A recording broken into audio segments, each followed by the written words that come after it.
இல்லம்மா, இவங்க 2 பேரும் மைக் இல்லை. இது ஜோன் 8, அது ஜோன் 10, 11க்கு மைக்கே கிடையாதுன்றாங்க.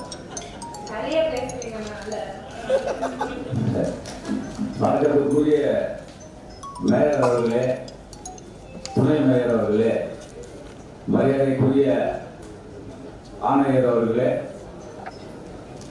துணை ஆணையர்கள், இணை ஆணையர்கள் மற்றும் ஆர்டிசி, ஆளுங்கட்சி தலைவர், மண்டல குழு தலைவர்கள், மாமன்ற உறுப்பினர்கள் அனைவருக்கும் எனது காலை நேர வணக்கத்தை தெரிவித்துக் கொள்கிறேன். 2 நாட்களுக்கு முன்னால் கூட கேள்விதாமா, மகளிர்களுக்கு டேட்டா என்ட்ரி பயிற்சி, தையல் பயிற்சி, கம்ப்யூட்டர் பயிற்சி, இது போல அவர்கள் சுய தொழில் செய்வதற்கு உண்டான பயிற்சிகள் நடத்துவதற்கு ஆணையிடப்பட்டு சில பள்ளிகள் அடையாளம் காட்டப்பட்டு பட்டியல் வந்தது. மகளிர் குழுக்களுக்கு இந்த திராவிட மாநாட்சியில் அண்ணன் தளபதி அவர்கள் நிறைய திட்டங்கள் கொண்டு வருகிறார்கள். ஆனா அவர்களுக்கு பயிற்சி கொடுப்பதற்கு விடுமுறை நாட்களில் பள்ளிகளில் தான் அந்த பயிற்சிகள் நடத்த வேண்டிய கட்டாய சூழ்நிலைகள் இருக்கிறது. மகளிர் குழுக்கள் கூட ஒவ்வொரு வார்டுகளிலே பார்த்தோம்னா 100 குழுக்கள், 150 குழுக்கள் ஆகிய இருக்கிறது. ஆனால் அவர்கள் எங்கேயாவது ஒவ்வொருடைய இல்லங்களில் தான் அந்த கூட்டங்களை நடத்தி அவர்கள் முடிவு செய்கிறார்கள், எந்த விதமான நிகழ்ச்சிகளாக இருந்தாலும்.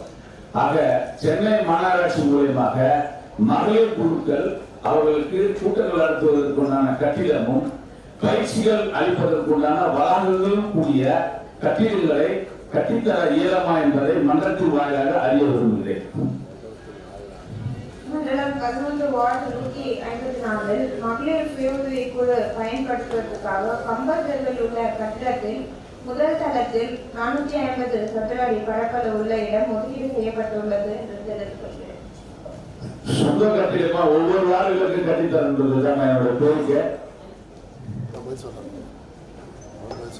சார், நிறைய இடத்துல பல்நோக்கு பர்பஸ்க்காக கட்டி பில்டிங்ஸ் பயன்பாட்டில் இல்லாமல் கன்ஸ்ட்ரக்ஷன் போகும்போது தான் பார்க்கணும். அந்த மாதிரி பில்டிங் லிஸ்ட் கொடுத்தீங்கன்னா ரெடி பண்ணி கொடுத்துருவோம்.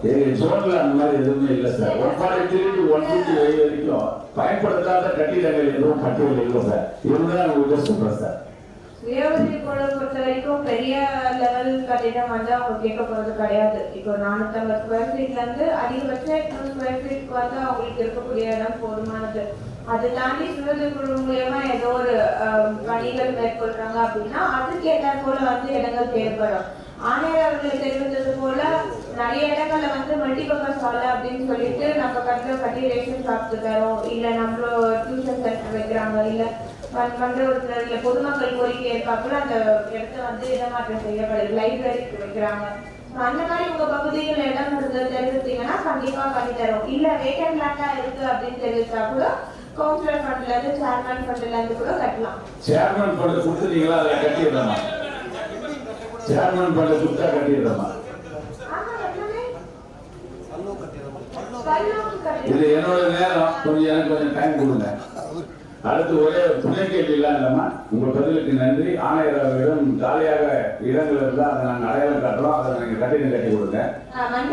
அதே போல மாநகராட்சியில வந்து இந்த நிதிநிலை அறிக்கையின் பொழுது வந்து ஒவ்வொரு மண்டலங்களிலும் வந்து பெண்களுக்கு பிரத்யேகமாக எம்ப்ராய்டரிங், டெய்லரிங், அதே போல வந்து கம்ப்யூட்டர் கோர்ஸ், இது எல்லாமே வந்து இலவசமாக பெண்களுக்கு கற்றுத்தரப்படும் அந்த அறிவிப்பு வந்து கொடுத்திருக்கோம். வரக்கூடிய நாட்கள் வந்து மண்டல வாரியா அதுவும் செயல்படுத்த வரும். நன்றிமா. ஒரு நன்றி மட்டும் இந்த நேரத்தில் சொல்லி பதிவு துணை கேள்வியெல்லாம் இல்லை.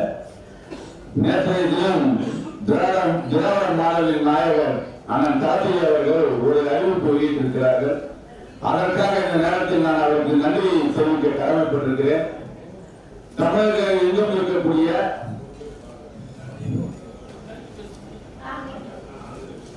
தமிழகம் எங்கும் இருக்கக்கூடிய காலனி என்ற பெயரில் உள்ள பகுதிகளில் பெயர் மாற்றம் செய்யப்படும் என்று ஒரு அறிவிப்பை வெளியிட்டிருக்கிறார். அதற்காக இந்த அவையிலே தமிழக முதல்வர்களுக்கு என்னுடைய நன்றியை நான் பதிவு செய்து கொள்கிறேன்.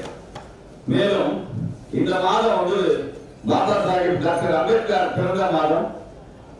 அவருடைய பிறந்த மாதத்தில் என்னுடைய கோரிக்கையை இந்த அவையிலே பதிவு செய்கிறேன். உலகின் தலை சிறந்த தலைவர்களில் முதல் இடத்தில் இருப்பவர் சட்ட மாமன்னர் டாக்டர் அம்பேத்கர் என்பதை நான் இங்கு பதிவு செய்ய கடமைப்பட்டிருக்கிறேன். ஒடுக்கப்பட்ட மக்களின் உரிமைக்காகவும் ஓங்கி ஒழித்த ஒரு குரல் பாபா சாஹேப் டாக்டர் அம்பேத்கர் குரல். அவருக்கு இந்த மன்றத்துல புகைப்படம் வைக்க வேண்டும் என்பது என்னுடைய கோரிக்கையா நான் பதிவு செய்கிறேன்.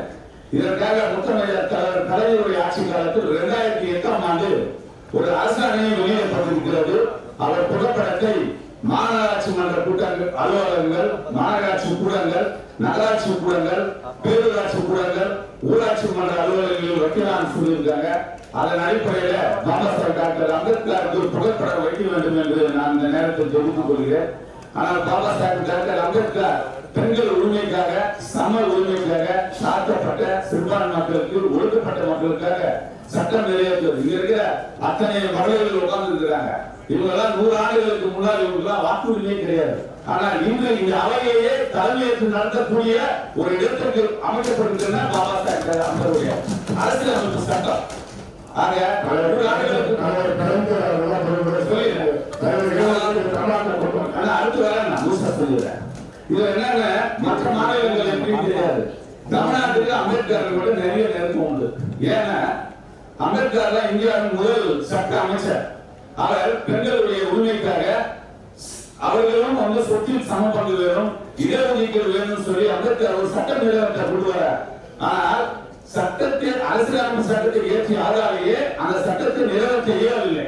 அப்படி நிறைவேற்ற இயலவில்லை என்ற காரணத்தினால் தன்னுடைய அமைச்சர் பதவியை ராஜினாமா செய்தவர் பாபா சாஹேப் டாக்டர் அம்பேத்கர் என்பதை பதிவு செய்கிறார். ஆனால் அவர் ராஜினாமா செய்யும் போது ஒரு கருத்தை பதிவிட்டார். என்னன்னா இன்று நான் கொண்டு வந்த இந்த மசோதா போட்டு